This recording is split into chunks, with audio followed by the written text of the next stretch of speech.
Alat transportasi mempunyai perkembangan yang sangat pesat. Bagaimanakah bentuk alat transportasi saat pertama kali ditemukan hingga berkembang sampai saat ini? Mari kita simak video selanjutnya. Berbicara soal transportasi zaman dulu dengan zaman sekarang yang sudah berubah semakin canggih, nah pasti di antara kamu ada yang penasaran bagaimana sih perbandingan transportasi dulu hingga sekarang? Berikut transportasi moda dan umum di Indonesia. Alat transportasi darat. Dalam sejarah pembuatan sepeda sudah ada sejak tahun 1534. Sepeda pertama kali disketsakan oleh Leonardo da Vinci yang kemudian digambarkan ulang oleh murid setianya Giacomo Caprotti. Kemudian setelah munculnya prototipe pertama dengan bentuk kaku, ini hanya bisa berjalan lurus dibuat pada tahun 1790 dan diperkenalkan di Prancis. Carl von der Rais diakui sebagai penemu sepeda dengan running mesin system. Ini dilengkapi dengan kemudi yang bisa berbelok tapi belum memiliki pedal dan bergerak dengan cara didorong dengan menggunakan kaki. Macmillan membuat prototipe ciptaannya sendiri yang dapat digerakkan dengan pedal pada tahun 1839 dengan rangka flek besi dan roda yang masih terbuat dari kayu. Sistem kerja pedalnya masih berbeda dengan pedal sepeda yang kita kenal saat ini. Untuk menggerakkan roda belakang hanya diayun maju dan mundur.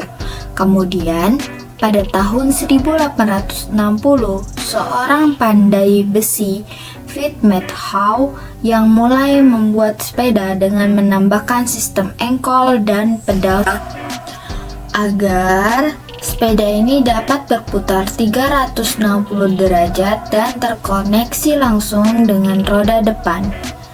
Jim Stanley, seorang penemu dari Inggris yang kemudian dikenal sebagai bapak industri sepeda, dia memulai debutnya dan mendirikan pabrik mesin jahit bersama rekannya Turner pada tahun 1861. Kemudian pada tahun 1868 keponakan Turner membawa flek pedas dari Perancis dan tidak lama kemudian perusahaan Flexibird mulai memproduksi sepeda. Velocipede ciptaannya ini memiliki roda depan lebih besar dibandingkan roda belakang. Setelah itu, pada tahun 1879, Lucien mendesain sepeda yang sudah dilengkapi dengan dua buah roda gigi dan rantai yang menghubungkan pedal dan engkol. Dengan roda bagian belakang, desain ini berfungsi lebih baik secara keseluruhan dan lebih aman.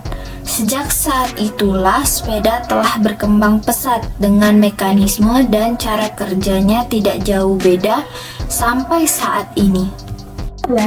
Bagi kalian yang tinggal di perkotaan, mungkin sangat jarang kalian melihat transportasi jadul.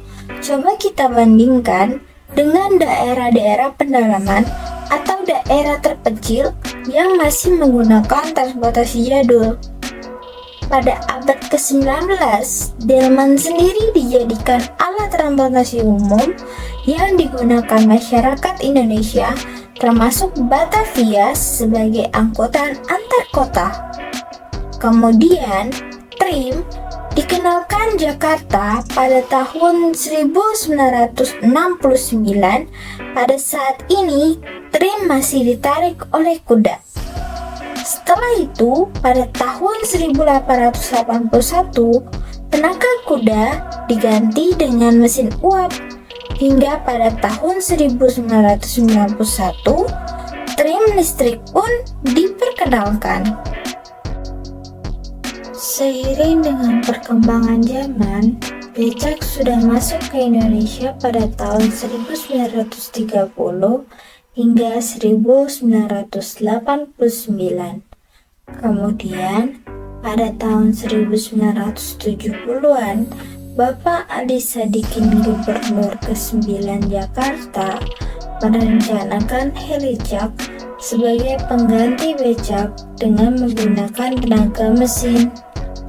Lalu, oplet sendiri sudah beroperasi di Jakarta pada tahun 1960 hingga 1970. Dan pada tahun 1970-an, oplet ini dihapus karena sudah terlalu tua. Kemudian digantikan dengan taksi dan bemo. Namun bemo tidak beberapa lama, popularitasnya mulai meredup sekitar 1971 karena dianggap tidak ramah lingkungan, hingga akhirnya digantikan dengan bajai yang berbahan bakar gas yang lebih ramah lingkungan. Nah, pada tahun yang sama, angkutan Metro Mini sudah mulai diperkenalkan di Jakarta pada tahun 1970 sebagai pengganti bemo yang dapat menampung banyak penumpang.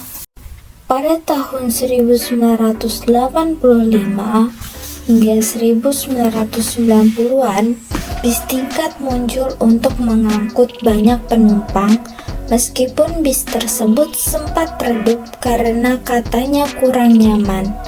Dan di mana bis tingkat ini muncul kembali pada tahun 2014 sebagai bis pariwisata.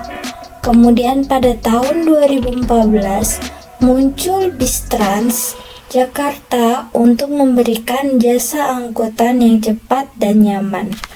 Pada tahun 2014 hingga 2015, Indonesia dikejutkan dengan transportasi berbasis teknologi yang menawarkan ojek, ojol, dan taksi online. Dan pada tahun 2019, MRT telah hadir sebagai solusi untuk mengurangi kemacetan, dan pada akhirnya segala macam bentuk kendaraan bermunculan dengan diiringi perkembangan zaman yang semakin maju. Baik, itulah penjelasan materi tentang perbandingan transportasi yang ada di Indonesia, baik transportasi dulu maupun sekarang. Saya Anissa Tri Febrianti dari Sekolah Tinggi Politik Raja Haji dengan mata kuliah Tata Kelola Pemerintahan dan judul tugas perbandingan transportasi yang ada di Indonesia mengucapkan terima kasih. Semoga bagi teman-teman yang melihat video ini dapat pemahaman dan penjelasan yang puas. Terima kasih.